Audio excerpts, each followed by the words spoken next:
All right, everyone. Welcome to Last Call, kinda. My name is Greg. I will be filling in as host today. Oh, God, please help you for that. For Gerard, because he's out today. It is Amanda's birthday. Happy birthday to Amanda. That is his fiance. Happy birthday!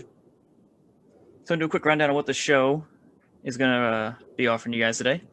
We're going to start with our cereal mascot results. So, I'm sure you guys remember we did a little poll or we talked about it on the podcast last week about the best cereal mascot.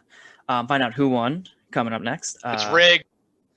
Nick is not happy with the results. We just got the results in today, so all the polls have been completed. So we'll go over that. Then we're going to have an interview with Connor Agnew, who's going to go over life as a strength and conditioning coach. Maybe a few undergraduate college stories that we can share later on. So we'll see where this takes us. So Connor's be jumping on for the entire episode today. So he'll be maybe giving some input on those mascot results as well. We'll see where he stands on some of those. But let's just hop right into it. So let's go over the big thing here. Nick, how does it feel to lose again? Okay, first of all, our audience has no taste, literally zero. How are you going to say that a cocained up rabbit loses to a fucking tiger? This isn't the 60s. We have technology. All right, so as you guys can probably figure out, Tony the Tiger was the big winner for our cereal mascot debate. That's why Nick's all fired up, because Trix the Rabbit did not win. However, Trix did take second place. That was farther than I expected him to get. So yeah, and Tricks are for kids, right? Apparently Tony the Tiger doesn't like kids, right? Fuck the kids, right? If you voted for Tony the Tiger. I'm not thrilled with our audience. I specifically remember a commercial of Tony the Tiger walking into a gym full of young children, and nobody questioned it whatsoever. You know, everybody's like, all right, there's a tiger here. And he's like, eat my cereal. So I'm for Tony the Tiger. He's for the kids. I guess. I should be more humble. Yeah. It was definitely a close race. I was spreading the poll around to my friends as much as I could, and a lot of people were voting Tony the Tiger, quoting the fact that tigers are like 700 pounds and could like rip the rabbit to shreds. So I did a little investigating, and you just Google Tony the Tiger and you see a picture of his whole body. Yeah, whole thing, really? Big upper body. He got a big upper body, but his legs are kind of sus. Of course, man. How are you gonna catch a rabbit with twin little Johnny Bravo little legs like that? Exactly. That's what I'm saying. But we also did Google search Tony the Tiger stats, and he is 7 feet tall, weighing in at 303 pounds. So He's the Shaquille O'Neal of cereals. Who made those? Who has the time to make stats for a cereal mascot? Well, it was only Tony the Tiger. Okay. We looked up Captain Crunch, Gerard's pick, and there was nothing on him.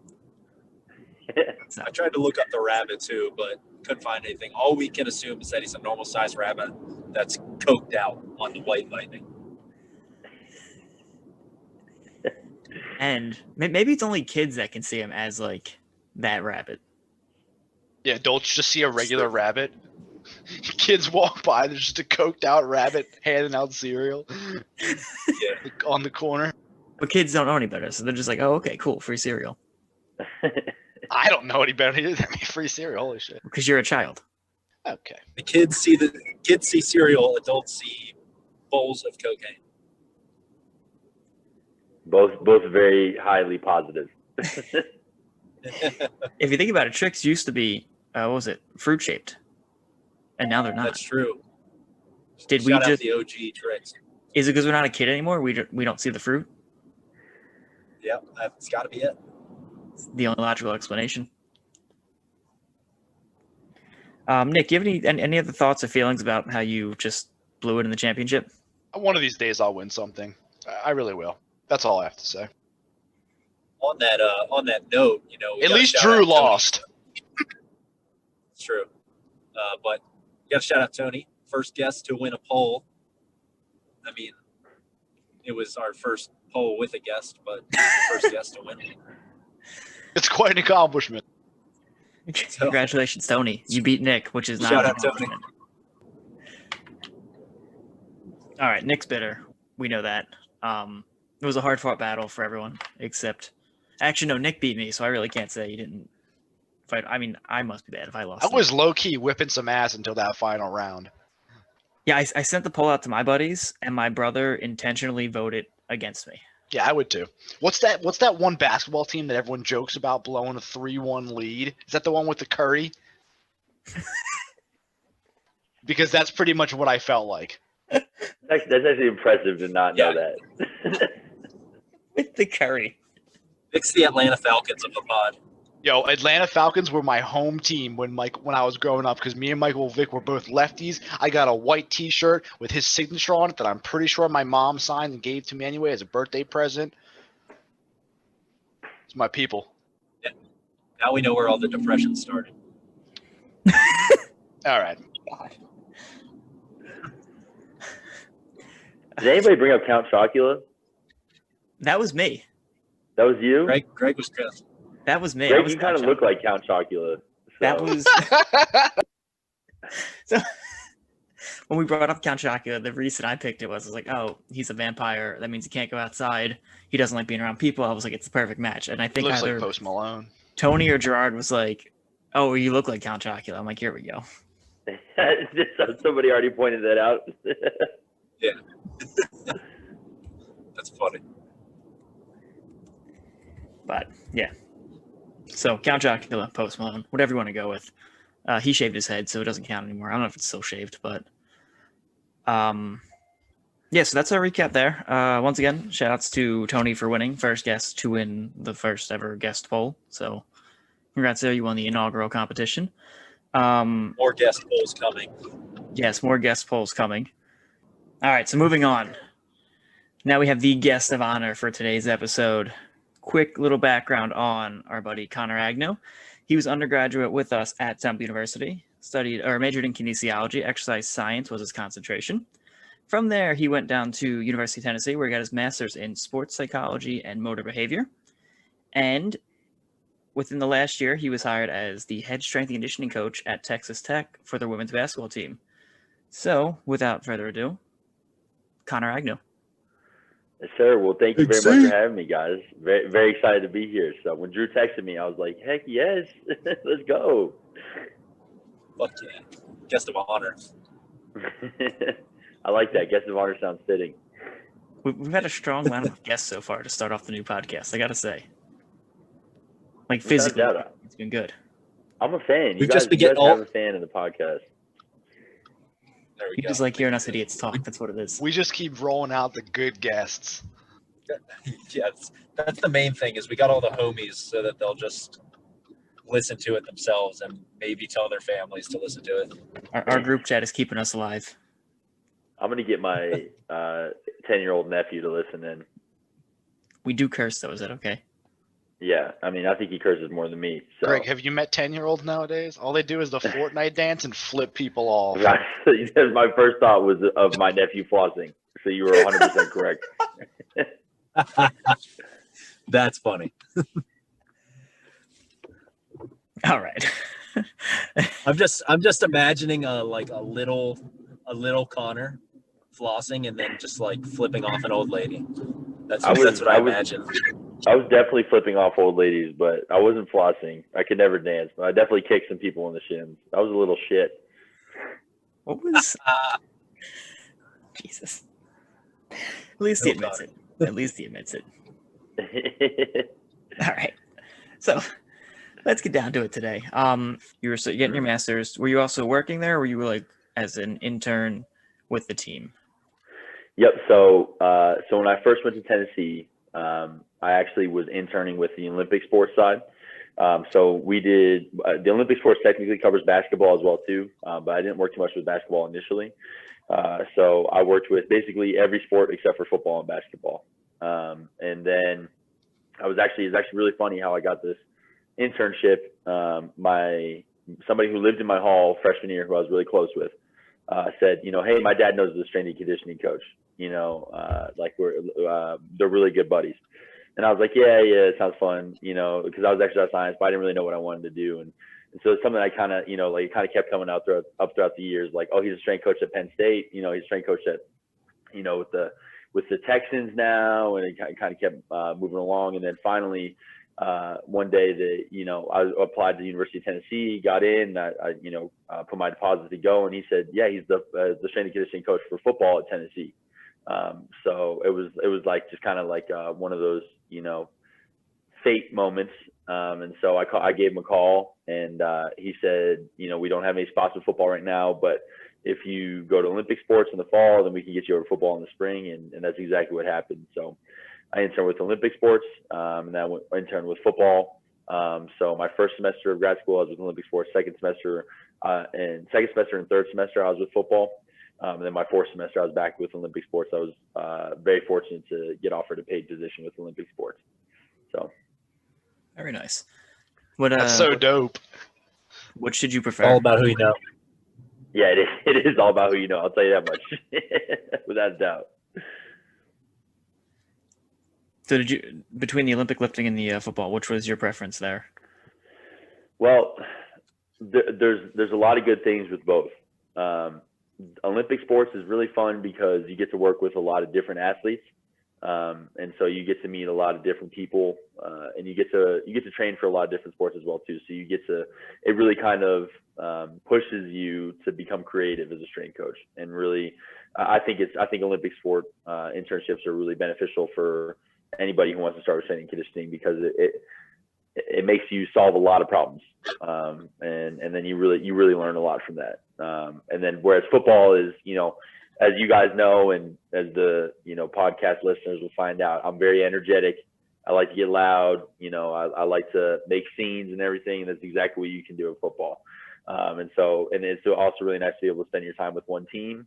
And, you know, like there's nothing, probably my favorite day ever in my career so far has been the football max out day. You know, when we get to see everybody put up some serious weight, and, you know, there's 100 guys in the weight room, everybody's screaming. It's kind of one of those moments where you're like, man, this is really awesome. I'm super glad I got into this career. So, you know, there's a lot of positives to both. Can't really say I preferred one over the other. You know, I think they're both really awesome experiences. So I love those videos where you just like see like an entire team surrounding one kid, like a 16, 17, 18-year-old kid. He just throws up 315. And you're like, that dude weighs 119 pounds. Where did that weight even go? Like the teammates' energy just lifts the bar. It's crazy. I love seeing that hype stuff. It's palpable, you know, like you can literally feel it, you know, and in the sea of those people, like you can literally get lost. Like I remember like having a panic attack. I'm like, where am I? You know, because there's so many people around you. Like people are on top of racks, you know, like it's absolutely absurd, and everybody's screaming, you know. But it's just so much fun to see. And the max out day at Tennessee, we had a freshman come in, a freshman defensive lineman, absolute monster, and he squatted 600 pounds easy. Like, I mean, like he was 18 years old, could have easily squatted 650, you know, like, and so just watching that was absolutely insane. You know, it's just really awesome to see kind of what the human body is capable of doing. Greg's over here like, man, what do they feed these fucking kids? Just sitting there shaking his head. I'm looking like, he just squatted 3 of me, essentially. Yep. Greg, you 200 pounds now? No. Essentially, I'm 180. Maybe with the hair, when the hair's down. Yeah, I didn't want to do the math. I figured 3 was easier than like 3.6 or whatever. I did see a pic of Greg with the slight six-pack, and I was very, very proud of you, man. I said, okay, Greg. Where was that picture taken? I don't know. You were doing some sort of bodybuilder pose or something. Your hands were on your hips, and you were like, "Oh God, that's puffed out." Yeah, I was drinking poolside. I don't know why I posed like that, but I did. Man, well, you know, the beers did you well. You look great, Greg. I was there. I mean, I wouldn't say look great, but I was there. He said I was there. It took Connor having to remind me when the picture was taken to remember it happening. So that's that. No problem. But the notes I'm getting through in the chat just says Greg poses. So transitioning from youth at Tennessee to then becoming the head strength coach for Texas Tech, what was that transition like, going from working as an intern for the Olympic weightlifting football and then getting paid for that internship or paid for that position and then moving into just the head coach? Man, Crazy, absolutely crazy. I'll say that much. You kind of you learn a lot about what goes into strength and conditioning that you don't think about what goes into strength and conditioning, if that makes sense. So like scheduling is probably an hour of my day every single day, is like just figuring out a schedule and working around class times and everything. And that's something you never really do as an intern. You know, you're just there to help out with the list and everything. And you know, it's really fun to run the whole show, you know, to be the person who gets to make decisions. I'm very fortunate that I have an assistant strength coach with me, which is pretty unheard of for women's basketball. But he is, I swear, he's smarter than me. He's stronger than me. This guy's an absolute animal. So he helps me out a lot. But there's also perks that come with being the head strength coach. So we're building a new facility right now. And I was like, you know, I asked the men's basketball strength coach, you know, hey, like, is there anybody who can give us a tour of the new facility? My parents were just visiting this past weekend. I wanted to show them the new facility. And he was like, I remember he was like, dude, just walk over. He's like, nobody's going to say anything to you. And that, like, you know, I had like immediately had flashbacks of like people screaming in my face when I was an intern, you know, being like, what the fuck were you thinking? You know, like, you know, like you're not shit, you know, and then now it's just like, I can like do whatever I kind of want, you know? So I remember I said, I was like, man, coach, I'm just used to being an intern. You know, but it's a lot of fun. It's a lot of responsibility that comes with it too. But you know, overall, I think you know, I like the pressure of it. You know, it's a lot of fun to go through that whole experience of learning it for the first time. So if I learned anything from working at the IBC, pressure was your big thing. Evacuating buildings, fire alarms, all that fun stuff.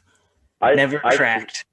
I swear, one time I made one good move at the IBC, and everybody was like, "This guy is elite." And like, I was like, "I'm actually one of the worst supervisors.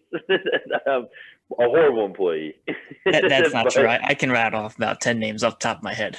I better not be on that list. I'm probably on that list. I'm definitely on that list. No, you guys should have seen the staff that rolled through after everyone graduated. It was Can't imagine something.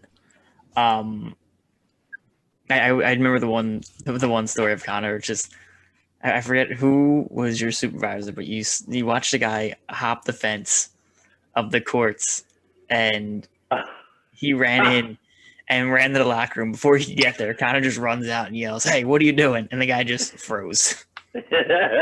It was Sam. Sam was my supervisor. I remember because she was like, "Is this guy hopping the fence?" And I was like, "No, not on my watch." I was like, "Absolutely not."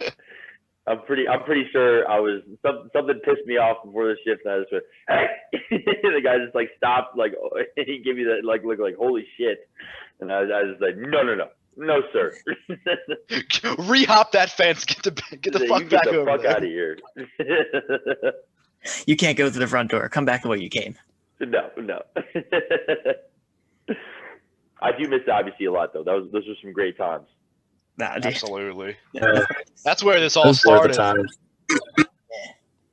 First time I met Connor, I'm in first working out, and he's at the podium, and we were talking about something. I don't know how wrestling came up, but all of a sudden he starts doing his best Hulk Hogan impersonation, and it was just the funniest thing. Oh yeah, brother. Oh yeah. Gotta eat your vitamins. Say your prayers. Oh no, I'm sorry. It was Macho Man. Macho Man.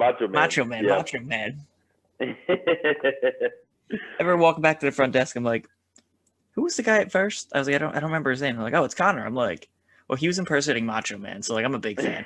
Big fan. I would like an application now. 7 years later. I remember sitting in first, and I was like, I have no fucking clue what I'm doing right now. Like, I have no idea what I'm supposed to be looking for. You know. And so it was always clips. I was like, hey man, you gotta put clips on. Clips.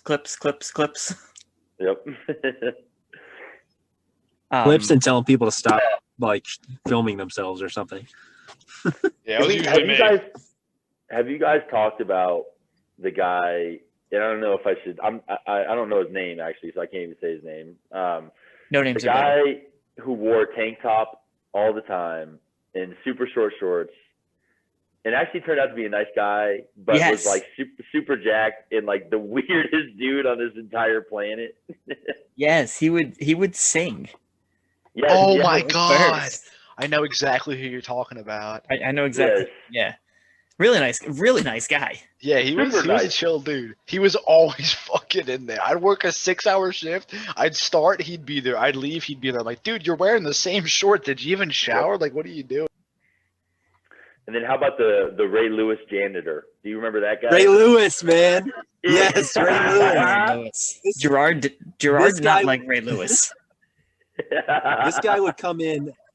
This guy would come in with 30 minutes left before we close. He would basically bring the bowl of chalk over to the squat rack, and he would set it up. He would set it up for his shrugs. He'd put every 45-pound plate in first on this bar.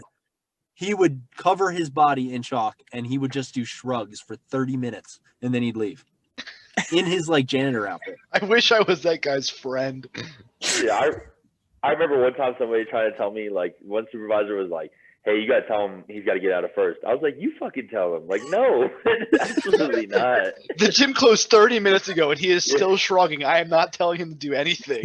Yeah, I'll stay. I don't care. We're guy's gonna have lifting to like have- 10 times my body weight. We're going to have an entire podcast dedicated to IBC stories. Yeah. What's great is if this were like Drew now, he'd be walking up and be like, yo, man, shrugs are stupid. You should stop that. Because we know Drew hates shrugs. Yeah. Drew, you don't like shrugs? No, dude, it's a useless exercise. You should just deadlift instead. Oh my God. Well, I mean, you know, we can. I'm never gonna bash a deadlift, but you know, I like shrugs just to. My personal life goal is to look like a cobra. Just like permanently just hissing at people. Just Absolutely no neck, just trapped to ear. you just have just a sail. You just like get a sail that gets caught in the wind. Does any of the athletes talk back to me? Just Blow them out the door. I just pictured Connor, or I just pictured, a picture of a cobra with Connor's face on it. And it's just perfect. Yep. That's gonna be a you sweet go. Instagram picture for this week. It's got to be the cover pic. Who's good at Photoshop? Oh, that's wild. So, all right. So, but before we, I don't want to get off this shrug topic yet. I'm just a little curious. So, Connor, what are your thoughts on shrugs aside from looking like a cobra? On shrugs are something that has to be done perfectly, in my opinion. You know, you can run into a couple issues with shrugs. A lot of times, the biggest mistake you see is people rolling it, or people cheating it. So they kind of turn it into like, you know, like a partial power clean. You know, like just that initial movement and just using not doing the lift justice. Now, do I agree with Drew that deadlifts are the ultimate, you know, back development exercise? Yes, absolutely. But you know, there's nothing quite beats just grabbing a 100-pound dumbbell in each hand and just ripping out a bunch of shrugs. I remember literally like 3 weeks ago, somebody really pissed me off, and I had a set of shrugs because I'm doing Squattober, obviously. And I had like, there was like shrugs at the end of it, and like somebody called me and said something really upsetting, and I remember I grabbed that bar with the wrath of, you know, a Greek god, and I was like, ah! And The wrath of Ray Lewis. and then in the next 3 days, like I could barely fucking raise my arms. So Is it? You pulled out the inner Ray Lewis. inner Ray Lewis, I channeled him. I put my janitor scrubs on real quick and just ripped it.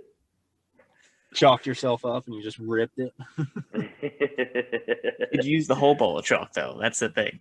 I actually dumped it on The my whole head. bowl. You just dump it in your head. I just took the bowl, I just dumped it, and then There's not even any on your hands at this point. Yeah. You're just covered in it. Just dude, Dude, licking the I- dog off my lips. That's actually, so I'm glad we brought this up. So every strength coach has like some sort of trick, you know, or something that they do that like completely throws people off. You know, they're just like, what the hell is this guy doing? And my trick is to eat chalk. So like the Pika? brick of chalk. Yeah, that's exactly what my old boss used to say. Is he goes, you have an eating disorder. It's called Pika. And I'm like, no, I'm just fucking crazy.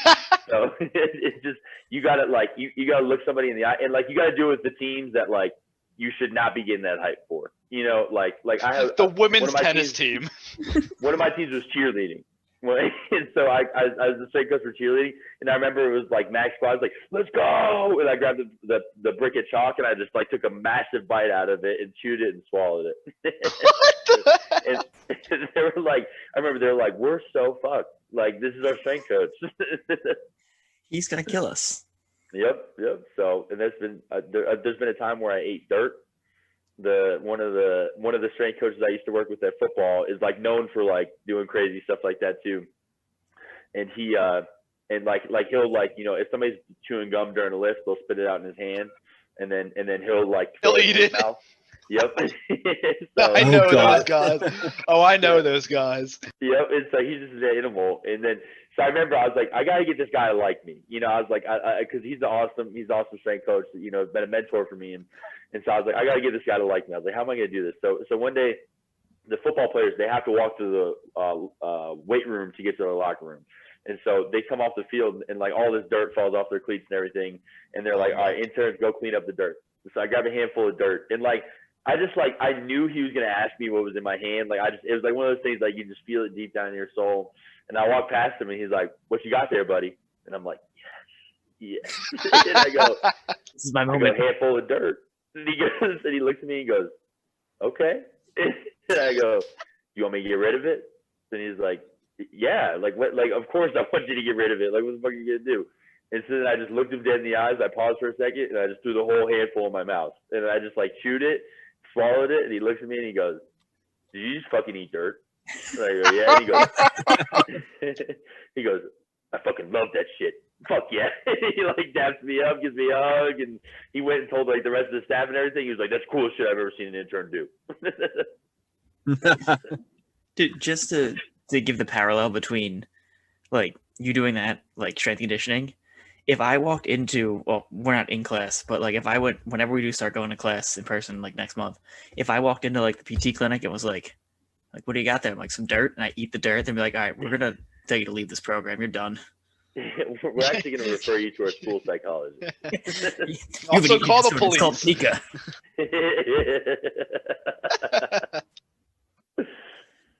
Just the parallel between the health. Strength and conditioning. You just got to eat something crazy, you know? Note to self, eat something crazy. Eat something crazy. Drew's like on his application, in parentheses, eat chalk. He's eat dirt, eat chalk. Haley, I found the way. Hey, congrats, by the way, Drew. I never say congrats to you. Or maybe I texted you. Thank you, my man. Appreciate it. Is your wedding like this weekend? Yeah, the wedding's this weekend. The baby wedding. There's gonna be a banger eventually. I'm gonna help plan that. By the way, whether you want me to or not. Rager. Oh, I would love. What's the squad called? Bragg and Nick. What's your name? I don't even know. Oh, Bick and Bragg. Bick and Bragg. Bragg is rough, man. Bick is okay. He just ends up blacked out with a cheesesteak on his stomach at 3 a.m. But Bragg has full-blown conversations in our group chat with himself, and nothing's spelled right ever. It's just a disaster. Never. And he doesn't remember it. Fun fact to podcast listeners, Greg actually got me my first job as a bouncer. I did. Yeah, you did. The worst part was I got you that gig, and we worked together once, and that's because I pulled you down to McFadden's to work. I think it was that championship game. It was the Vikings game. The championship Saturday game. The Vikings game. Yep. And then we met Philadelphia Elvis. We did. Yep. But the best part about working at that bar was I was by far the smallest bouncer, besides Kevin. But oh yeah, Tavern. Yeah, Tavern. I was the smallest bouncer. So like they would send me. I would be the guy who would walk up and be like somebody would be making a disturbance, and I'd be like, hey, you know, like you can walk out of this bar with me right now, and we can go peacefully, or you know, you can go over here and like I'd point to like my 6'5", 350-pound coworker, Sam, like, or he'll take you out. Yeah, it was Ty a lot of the time. Yeah, Ty. Yeah. Yep, Ty, and so I was like, or you can walk out with him. And like at 99% of the times, people were like, "Oh yeah, like they're you, you, like let's go," you know. And like I'd like hold their hand walking them out, and then like 1% of the time they'd look at me and they'd pause and be like, "Fuck you," and I'm just like, "All right," and take a step back, and Ty would just deck them. All right, so why don't you tell while we're on this topic of I don't know how we got here, we did. How about when you got put in a headlock? Which one was this? I honestly That was when JB like flew across the bar. Oh my god. So it's New Year's Eve, okay, and these two brothers get in a fight. All right, and like they're fighting some other people and everything. And so I remember I'm holding one in the bag, and I'm holding him by his shirt, and it's a shitty shirt. And I remember like it looked hideous, and I was holding him, and he was like, "Don't touch my shirt." And I'm like, I got to touch something, you know, like, and he's like, "Don't touch my shirt." And I'm like, it's like, calm down, bro. He's like, "Don't touch my fucking shirt." And so I'm like, dude, seriously, calm down. And then the other brother comes up to me and he like taps me on the shoulder. So I like look at him, and then the guy who I was touching his shirt slips behind me, puts me in a headlock, and I like turned into like, you know, like a llama. You know, or what are those animals like when goats like pass out, you know, and like they just like become completely stiff? The fainting fall goats. over. Yeah, fainting goats. Like I'm like, whoa, you know, like I'm like I don't know what to fucking do. And so the other brother starts punching me in the face. You know, I'm like, oh, I'm getting beat up right now. And then our manager, who I've never once seen like spring into action or do anything besides hold a water bottle that was clearly filled with vodka. And he's just standing there, and he flies out of absolutely nowhere. Like, I'm talking like literally in my field of vision, all I see is him horizontal to the ground, just decking the guy who was punching me, like absolutely wrecking him. And like, not only does he hit him, but there's like a giant like support like right by us, and he just hits the guy, and the guy's whole body misses the support, but his head sticks like and just gets nailed right into the side of the support. And I just remember seeing it, and I was like, I feel so bad for that guy. And then another bouncer grabs the guy who was off the back of me, and like those probably the two most horrifying moments of my entire career as a bouncer, because those guys like they choked one of the guys out, and then he woke back up and he started like swinging again, and I was like, stop, and they choked him out again, and then he's like passed out, and like. It's like for like 30 seconds, and he's like, and he starts swinging again. And I'm like, no. They choke like, out again. I'm like, this is horrible. All the action potentials just go into his hand, and he's just fucking fisting in the middle of his like being knocked out. He's just throwing a furious fist. Dude, he must have had some tricks before he came to the bar. Yeah, no, he had a lot of tricks. I'll tell you that much. His pupils looked like fucking pin needles. That's hilarious. That's my first ever cigarette. I remember I walked outside, and one of the barbacks was like, "You want a cigarette?" And I was like, "Yeah, fuck yeah, I do." After that, I was like, "I just watched a man get murdered 3 times, and then he came back to life." That sums up. Shout out that cigarette. Shout out that cigarette. Appreciate you, bro. That sums up Connor as in like the type of person he is, like how nice he is, where it's like this dude had him in a full like chokehold that he was a fainting goat, and now the guy gets put into a chokehold, gets choked out, wakes up, starts swinging, and he's like, no, stop, bro, stop, it's gonna get worse for you, and goes back in. And I remember as he was walking out, he goes, "I know people in the mafia." You know, I was like, what the fuck are you talking about? We're in Center City, bro. Relax. Seriously, like the people who go here are students from Drexel, okay? Whoa. It's true. It's Drexel and UTEP. You know that, Greg. Temple. Jeff. It's like all the city schools. Is that the one right across from the Wawa on the corner of Broad? Yeah, it's one that was underground. Oh my god, that place was magical. Yeah. Dude, remember that place? Rest in peace. I'll never forget the one time we went there.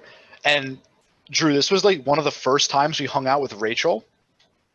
Yeah. And I remember everybody left me in an Uber and my phone was dead. So at like 2:15 in the morning, I'm literally hammered. I have a bowl of mac and cheese that I'm eating with my hands, and I walked home to Temple. It was a 5.5-mile walk. It took me like 2 hours because I went the wrong way for half of it, and at the end of it, I didn't even finish the mac and cheese. I just looked like a sad man with mac and cheese fingers, walking 5.5 miles to get back to my house. That was a wild night. I remember that night. You would refuse to leave. You refused. Well, We were like, we were just like, okay, we're leaving. Well, yeah. Sometimes, sometimes you're just in the moment. Rihanna was probably playing "My Hips Do Not Lie," so I can't just leave. That's Shakira. That's not Rihanna. I hate all of you. Well, with that DJ that was the Tavern on Broad, it probably was fucking Rihanna and Shakira. That DJ sucked. Oh, DJ Press Play, your boy Matt. Yeah, DJ Press Play. His name was Press Play. That's wild. The best was we were cleaning deep cleaning the IBC one of the summers. I think it was the summer that Connor was working at Tab, or after Connor was working at Tabber, and I said something about a song or whatever, and he's like, "Oh, I heard it 17 times the one that I was working at Tavern." Closer by fucking Chainsmokers. That's it, yeah. And Connor we're in the middle of first cleaning the benches, and he just starts going off, and it's like he is intense about this. Like he was heated, he was pissed off. Finally, he's going off for like 5 minutes. Omar's like, "Connor, are you okay, man? You okay?" Omar was laughing at first, which you never really get out of Omar, like with certain things, and then he's like, "Wait, are you okay? You seem upset." Omar, I could always get Omar to laugh, and then I would always take it way too far, and he would be like, "That's not funny." Dude, shout out Omar. He was the boy. Omar. Shout out Omar. He works for the custodian. He's like a custodial manager now, right? Yeah, he's housekeeping. Nice, hell yeah. Hell yeah, we love Omar. Yeah, shout out Omar. I wonder if we can get him to listen to our pod. I'd say probably no. I think he'd like this one. Maybe not the others. Yeah, I feel like he would be like, "You know what, guys? I support you in every way possible as much as I can, but it's not for me." He'll always support us, though. He'll always support us. Yeah, he will. While we're on the topic of stories, college stories, what about so Gerard's not here, but he requested you tell the story about how you saved his life. What happened there? Okay, this is I love this. I remember Gerard commented one time on a post that I was tagged in, and he said, "This guy saved my life," and I was like, it's like one of those funny jokes, and I was like, "Oh my god, I did save his life. I remembered it." So it was some sort of raffle that IBC was holding. It was like something like they did once a year. I can't remember what it was, but we got 2 concert tickets. Was it the dodgeball tournament? Dodgeball tournament, yes, it was. And I can't remember who the artist was right now. I wish Gerard was on. So I got my shit rocked that tournament. Dude, wasn't it Gojira or something? What was it? What did you say, Greg? Gojira or something? Oh, man, I literally had the name when you brought up the story and I forgot.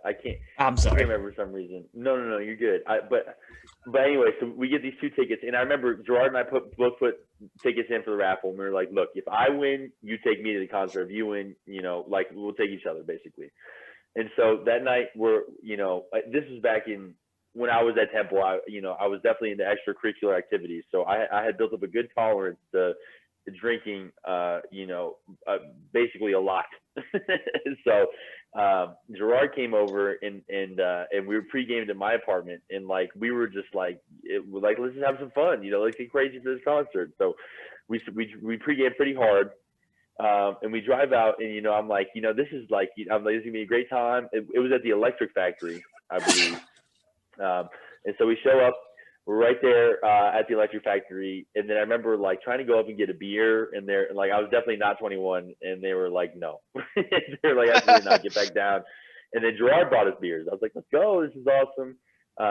And then while we're down on the floor, like I noticed like Gerard's like kind of like swaying a little bit, like, and I'm like, all right, he's bopping to the music and everything, and then he starts like going like hard, like swaying, I'm like, okay, Gerard's getting into it, it's like, this is dope, And then Gerard starts he starts like a mosh pit like with everybody, and it's like it's not even the opening act is out yet. It's like the music they play before the opening act comes out. Like it's like nobody's on stage, and Gerard's like pushing people, shoving people, like trying to start a mosh pit and everything. I'm like, Gerard, calm down, my man, And so, and then basically, I think at one point he loses his glasses. I remember he loses glasses, can't find them, and I'm like, oh shit, I'm like, Gerard, like, can he see? Like in that moment, like I was drunk enough, I was like, is he blind? Is he blind? How many fingers do I have? For real. And so I'm like searching around for glasses. This one guy finally finds them, and I'm like, oh my gosh, thank you so much, everything. And I look back, and Gerard, at one point, was sitting on the ground. I remember, I look back, and it was like at a concert venue, 4 people, Gerard just sitting. I'm like in my head, I'm like, man, we might have to go home. and so I remember I'm like, Gerard, maybe we should go home, bro. And he's like, fuck no. And he's like, goes back to like moshing and everything. And I'm like, okay, this is gonna be an event right here. And so I remember at some point I was like, hey, let me see your phone. I'm gonna text Amanda, and we're gonna say, I'm gonna send her a pic of us having so much fun at the concert. And he was like, yeah, it's a great idea, And so I text Amanda, and I'm like, hey, Amanda, I have your boyfriend, and he is ill. And we're gonna go home. And I said, so if you could text me your address, that would be most excellent. And then it turns out I texted the wrong Amanda in his phone. And she answers back, and she goes, I don't know, Gerard. And I was in that moment, I was like, I have about 30 minutes before I'm too drunk to handle this situation. So we hopped in an Uber heading home. And then Gerard is like passed out, like rolling his head like both ways and everything. The Uber driver's like, he better not to open my Uber. I remember, and I was like, he's not. And then Gerard turns to me, he's like, I'm gonna throw up in the Uber. And then finally, I figured out which Amanda it was, because like it didn't have her last name in the phone for some reason. And then I ended up dropping her off for 5 years. Yeah, exactly. And so it was like I think she was having like some sort of girls' night, or like she was definitely celebrating a night away from Gerard. And then I brought Gerard home like completely passed out. Like I was like holding him by his like shirt, and I was like, "Here's your boyfriend." And I remember she was just like, "Thank you." Like indulged Gerard, brought him in home, and then I just took a nice stroll home. It was quite an excellent night, actually. I loved it. That's so funny. He's sitting there like on the middle of the Electric Factory at 7:10 p.m. on a Thursday, listening to Usher just absolutely downed. He's just sitting on his butt. I was like, Gerard, we gotta go, man. This is not a good look. Oh my god, that's hilarious. Yeah, if you want to talk about just dropping people off at places. Oh yeah, Greg saved my life at one point as well too. Kavanaugh's River Deck. We finally, Connor's finally shout out Riverdeck. Legally able to go out to drink. Riverdeck is still open, by the way. That did not close because it didn't work. Shocking. It should not be allowed to be open. This is true. We finally get to go out for. I'm like, I'm going out with Connor. Celebrate his 21st. Finally have like a drink together at a bar. That's all we were like talking about at one point. Because I never went out with you guys during the summer before that. We get there. We're drinking. Connor's having a good time. Joe Quinn, shout out Joe Quinn, who we took a group picture together. And I remember the exact moment when we're getting ready to take it, and Joe spills his entire drink down my back. So that was fun. Right. Damn it, Joe. Shout out Joe Quinn. And so we're there. Joe. Connor's having a good time. Joe could throw it down too. Joe could throw it down. We're all just. Joe's favorite mixed drink was milk and whiskey. Yeah, Joe was low-key a 40-year-old dad on Christmas. Sorry, Greg. Continue. No, you're good. So now we're just buying Connor drinks. We're doing shots, this, that, and the other. And Connor's feeling pretty good. I think we pre-gamed at Connor's house too. I don't remember if that happened or not. We might have. And so now, like, we get there, or now people are like, "Oh, we're gonna go to Drinkers in Center City," and I'm like, "All right, I'm gonna take Connor home." And Connor's like, "Drinkers." I'm like, home. And he's like, "They're going to Drinkers. We're going to Drinkers." I'm like, "Okay." So I'm like, "All right." They're like, "All right, well, you got to get in the Drinkers then." I was like, "Okay, we'll go to Drinkers. Mind you, this is 2 weeks after I have wrist surgery, so I'm in a splint. So now we're getting ready to Drinkers, and Connor's just like not with it in the Uber. We're driving up. We're going from River Deck now so we're going from Delaware Ave to Center City.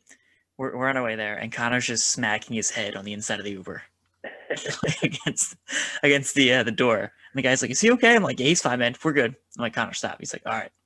Starts smacking again. He's like, "Yeah, was he good?" I'm like, "He's fine. We're good." We get to finally get the Drinkers, and the guy looks at me and he's like, "Bro, is he good?" I was like, "If you say no and we can leave, I'll be really happy." He's like, "It's not that busy. You're good to go." I'm like, so now we go, and I'm like, oh, fuck. So now Connor's like, "I got to go bathroom." I'm like, all right. And I walk in, and it was packed. Like, you couldn't even move. So now we got Connor in his Ryan Howard jersey, because he always had the Ryan Howard jersey on. Yep. Just bowling a China shop through the crowd. I'm like, here we go. Getting through. Now he's getting on the steps. He goes to the bathroom, comes out. Now he's walking up the steps, and he's stumbling up the steps. One guy looks at me, he goes, "Yo, Ryan Howard's got to go. You got to get him out of here." I'm like, "I know, man." He's like, the guy's like, "Yo, Ryan, what are you doing, Ryan?" I'm like, "I get it, bro." I look at the security guard. I'm like, "Yo, man, look, I get it. I work in bars. Do me a favor. I got to go. I just want to get out of here. Can you just make me a path to go? I don't want any trouble. I just want to leave." He's like, "What?" I'm like, I just want to get through." He's like, "Okay." So we're walking. We get like almost to the door, and Connor sees like 3 people he knows. I'm like, "No, let's go."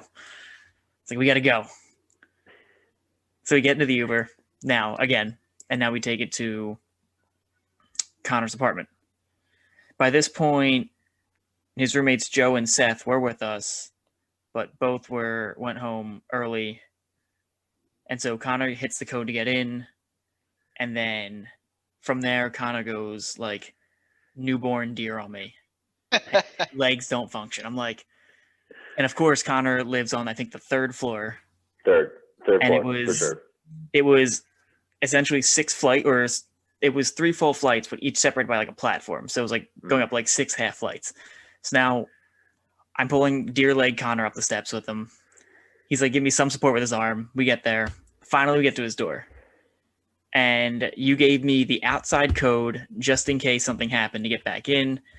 And you were like, "I'll remember the inside code." I was like, perfect. Connor doesn't remember the inside code. I remember this story.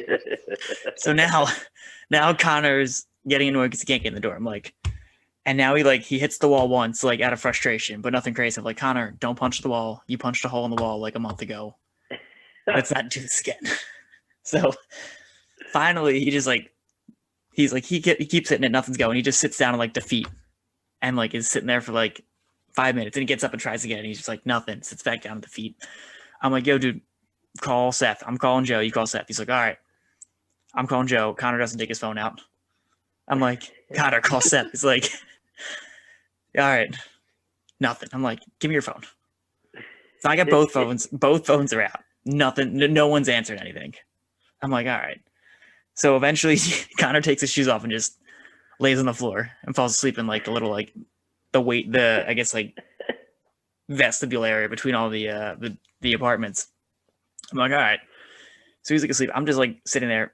I probably called Joe and Seth at least 50 times each, and no one answered. I'm like, so now I'm like, all right, Connor's asleep. I'm gonna lay down for a minute because I still had to get home at some point. I had to be up at like 5 a.m. for something or whatever. And we got to like your apartment at like, I think it was closer to 2. Yeah, it was late. We both fall asleep. I woke up at like 3:30, and my phone's ringing, and my mom's like, "Where are you?" I'm like, "I'll explain in a minute." So now Connor, I wake Connor up like, "Yo, man, we gotta get in. We gotta figure something out here." And he's like, he just looks at me like confused. I'm like, "Yo, dude, we gotta like get in. Like, you don't know the code. I don't know the code." And he looks at me and he gives me this like look of like, "What do you mean you don't know the code?" And so he gets up and he walks over to the door and he puts the code in. Door hits a knob. Door opens, and he just looks at me and gives me this like look of disgust, like, "Bro, what do you mean I don't know the code?" I'm like, "Don't even start." So now we're like, all right, like, let's get upstairs. Let's like just call it a night. I'm ready to go home. And so he goes up, and I'm like, I'm leaving now the building, and I feel my pocket. I'm like, fuck, I have Connor's phone in my pocket. Oh my god! I didn't get outside the complex, like the actual apartment, so I didn't have to do the outside code. But I remember whatever the inside code. I remember that what that was because I watched you punch it in, and I was furious that after an hour and a half of sleeping, you're like, I got this. So I go ahead and I'm like, here's your phone. I'm going home. You're like, huh? I'm like, I'm leaving. He's like, okay. And that was it. Got home at like, like. I'll tell you my recollection of this story. My version of this is we went out for my birthday, had a great time, absolute blast. It was a good time. Cavs River Deck was way over pouring. You know, like they were like it was a $20 open bar, and then all you had like you go up and you'd be like, can I get a rum and coke? And they're like, yeah, rum and coke, and they'd like 10-second pour, you know, and then they would like look at it and they're like, not enough, and like keep pouring again. And I'm like, this is fucking awesome. I loved it, and we were having a great time. And then next thing I know, I wake up in my apartment. It's 4 a.m., you know, and like I'm like somehow downstairs, and I'm like, this is weird. And then I go straight to bed. And then like I see Greg like a day later at work, you know, or something, and Greg is like, how about that night? And I was like, how about that night? Greg is like, you don't remember, you know, like falling asleep, not doing all this. And I'm like, Greg, I have absolutely no recollection of this. And I remember Greg gives me the exact same look of disgust that I gave him when I remember the code. And he was just like, I hate you. I just have no memory whatsoever. It was a great time. Oh my god. It was a great time. So, but I remember, I'll never forget $2 Tuesdays at Fox and the Hound. That was where I made my name for myself. $2 Tuesdays. Yeah, I never made $2 Tuesdays. That's that was why we tried to get you out to so bad for my 21st birthday, because you never came to $2 Tuesdays. It's true. Or White Girl Wednesday. Greg, you're the worst. Never made it to a white girl. Never planned to go to a white girl. Me and Drew never missed a white white girl, girl. Greg? It was the best. It was the best. Oh my god, that fall semester we didn't miss a single one. We literally didn't miss a single one. I'm still furious with Draft Horse because they didn't tell you when your tab went over. You know, they didn't tell you when it was past midnight. You know, so like I ordered, I remember I went up, I didn't really know the time. I knew it was like close, but I was like, oh no, I definitely got time. And I ordered 20 pounders. I was like 20 Bud Light pounders. Like, let's go. And the guy was like, hell yeah. And he rang it up. And then like I get my tab at the end of the night. It was $220. And I was like, excuse me, sir. And I was like, this is supposed to be $20. And he was like, no. He's like, I very vividly remember you ordering this at 12:04 a.m. And I was like, what the fuck? Like, I was so Damn, dude. I remember that was like the moment from Tiger King. I was like, I will never financially recover from this. There's no last call kinda for that situation. No, that's the definition of a last call kinda. You know, they were like, hey, you know, they'll figure it out. It's the namesake. That's why we're here. Yep, there you go.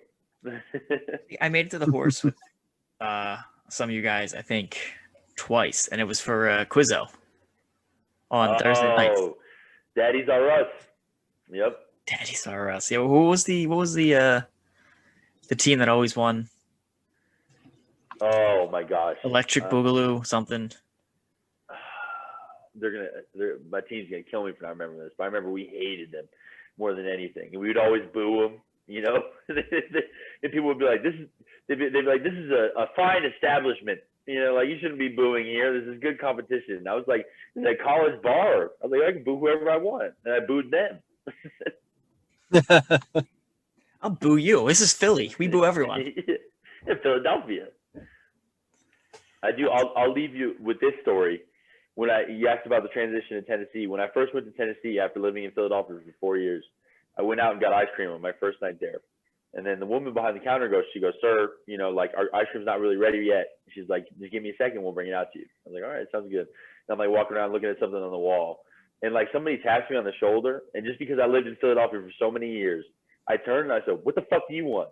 And the woman is holding my ice cream like in her hand and like looking at me like completely shocked, and she's like, I have your ice cream, sir. And I was like, oh my God, I'm so sorry. Philly really rubbing off the wrong way at all parts of the U.S. That wasn't just Philly. That was like solely working at Tavern Abroad. Oh yeah. That was ridiculous. Connor didn't want to get choked out again. No. I kind of just got fists up, ready to go, and the woman's like, "No, it's just ice cream, sir. It's ice cream. Eat your double scoop." Just punched it out of her hand. I don't want this filth. What is this slop? Hey, Connor. We don't want to take too much of your time. So, thanks for coming on and giving us your time. How about my question? What do you say to all those prospective strength coaches out there who want to get in the game? Because you kind of had I don't want to say you've lived it and you're still living it, but you kind of did it. You did it the right way. What do you say to people who want to do the same thing you're doing? AKA me when I get out of the Army. Well, Drew, you know you're just gonna call me or you get you a spot. That's so not you, but for everybody else. And I appreciate the kind words. My best advice would be to for lack of a better phrase, suck it up. Because there's gonna be about 2 years where you're gonna have to work for free, and you're gonna have to do a lot of stuff you don't want to do. But by doing that, you really open yourself a lot of doors. So when I worked at Tennessee, there was a strength coach there who actually got me my job at Texas Tech. And the main thing he always said was that he liked that I was willing to work with every single team, and I was willing to stay on Saturdays and Sundays and do all the stuff that most people didn't want to do.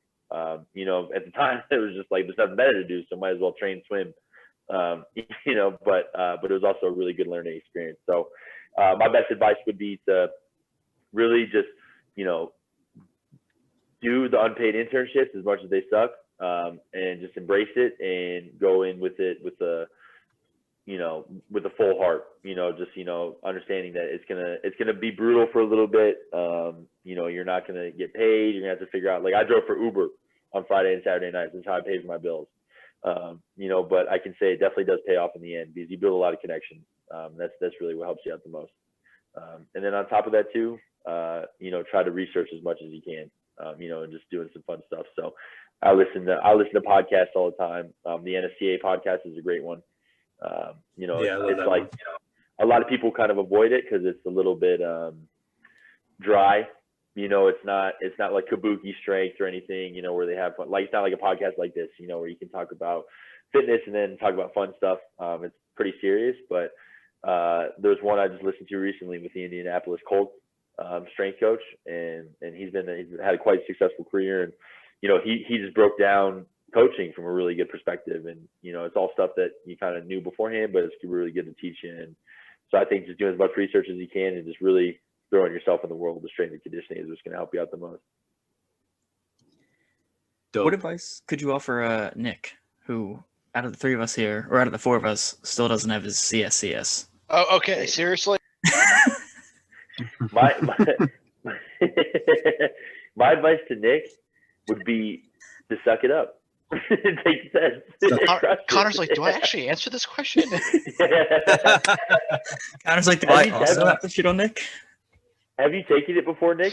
Yeah, I took it and I passed half of it, but I did some bullshit. I didn't realize it was like calculated, like different questions had weighted, like different weights to it. So I just did all the questions that I knew and got like the 80 out of 120 that I thought I needed, and I finished because I didn't even answer like 20 of the questions because I was like, I've already got 80 of these right. I'm good to go. Because I wanted to leave. It was me and Drew. It was like a Saturday or some shit. And Drew had finished before me, so I was like, I don't want to I want to get out of here. I don't want to hold Drew up from. Yeah, I want to get out of here because we were about to go get drunk, of course. And then as soon as I finished, I was like, wait, what do you mean I got 76 right? I got 80 right. I know I got 80 right. I did the flashcards. And then they were like, hey, surprise. I was like, fuck me. So I finished that. I passed half of it. And I was like, if I ever want to do it again, like I won't make that mistake again. But. Yeah. Well, you know more about strength and conditioning than I do. You were always smarter than me, so Oh, you could God. definitely pass that test if you took all your questions. Yeah, exactly. And Drew's like Drew sitting. I remember he got his little fucking his paper that said pass, and I remember right beforehand he goes, "Whatever happens, bro, we're drinking tonight." And then as soon as we finished, he passed, and I had my fail, and he goes, "It's all right, bro, we're drinking tonight." Yeah. It was a I had to- Thursday, by the way. Oh, that's Yeah, it excellent. was a Thursday.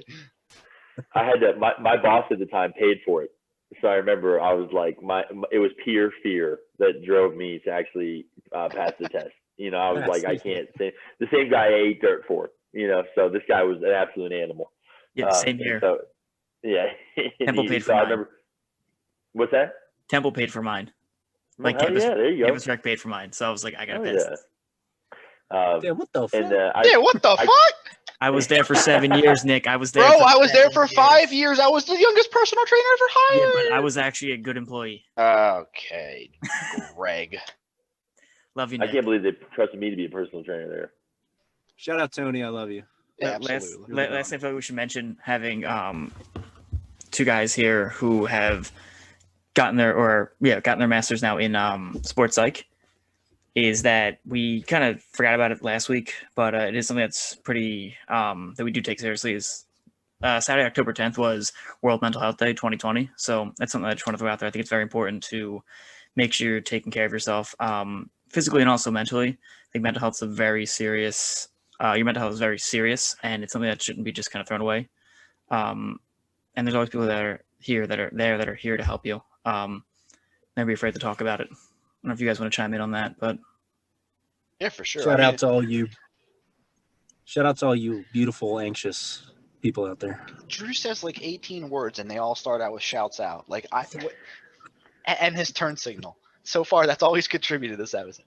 Now, I think it's important though, because especially for men, mental health is maybe more of a daunting subject, and it might seem a little weird to talk about, but we're pretty much entering a new age where everybody has some type of either compassion for it, or struggles with it themselves. And I think it's important to just know that like this whole tough guy persona that might have been around in the 80s and the 90s has evolved a lot, and a lot of the tough guys that you see or you might know are probably softies at heart and are always willing to help you or listen to you or do whatever they can to make you feel safe and comfortable.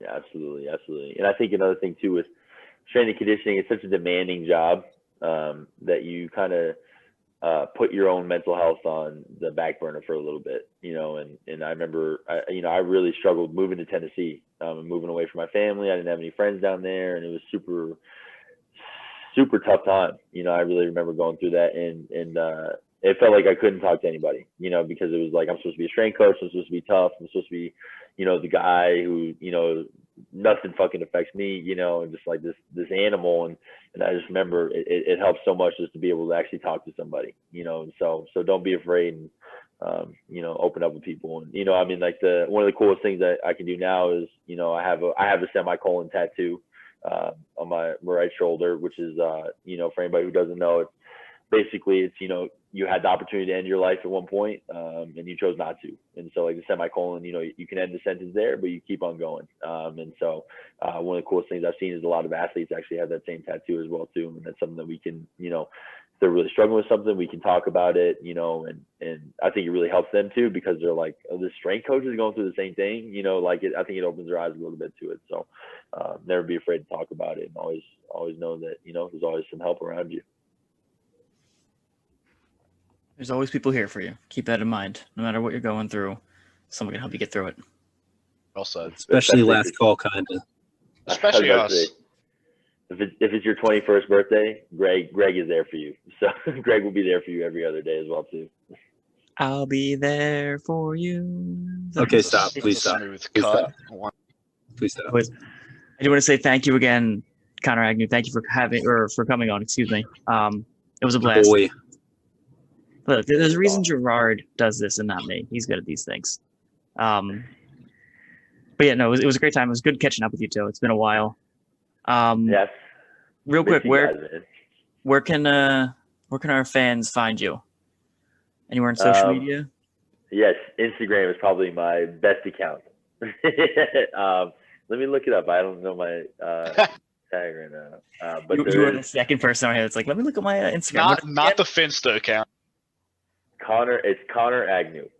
CONNORAGNEW. That is not the Connor Loves Cores account, by the way. No. Which is still active, by the way. I never post, but it's still active. And he does love cores. I do love cores. My claim to fame, and this may be actually a good picture to post for Instagram, is I'm looking at it right now. It's a picture of me in Mexico when I was 11 years old, with the world's worst henna tattoo of the DC skating company logo. I remember this. Yes. In a four-finger ring, looking off into the distance like I'm contemplating life. Were you? Oh my God, we're using that for the post.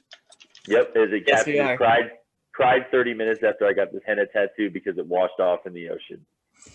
You gotta have that as a before, and then the after is just his head and traps on a cobra. Yep. That'd be like the before and after. Before last call, kinda after. All right, and one more thing now I gotta end on. We've ended on 17 things. Gerard just got back to me. Borgor. Yes. Oh my gosh, now I remember. Yes, okay. Oh my gosh. What? You cut out there. What happened? Sorry, my headphones just said battery low. Stupid thing. At Borgor was, man, I remember I was so excited for that concert. Yes, okay. I'm so glad you texted back. That's an excellent memory to have. All right, so we've gotten it all now. Borgor is where Connor saved Gerard's life. Kavanaugh's Over Deck was where I apparently saved Connor's life. Yep. Yeah. Once again, thank you to Connor. And from the rest of the boys on Last Call Kinda, we'd thank you for listening, and we'll catch you next week. Have a great night. Love you, Take it Connor. easy. Thank you guys so much. Peace, Appreciate you Connor. having me on. See y'all.